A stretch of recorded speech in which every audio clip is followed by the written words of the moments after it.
گزشتہ روز کے مقابلے آج ملک میں کووڈ کے کیسز میں کمی 1,68,063 نئے متاثرین 277 اموات۔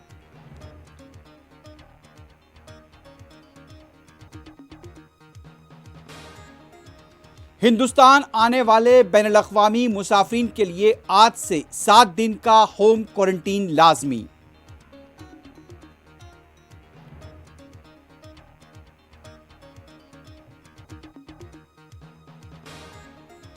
مسلم مخالف تقاریر ہونے والی دھرم سنسد پر پابندی لگائی جائے، جمعیت علماء نے سپریم کورٹ میں داخل کی درخواست۔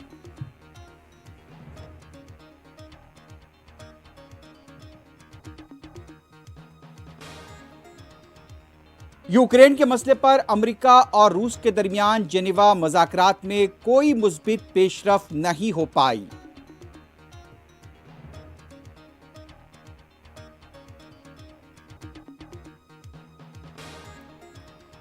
سعودی عرب میں ایک دن میں کووڈ کے 4,919 نئے کیسز، متحدہ عرب امارات میں 2,562 نئے متاثرین۔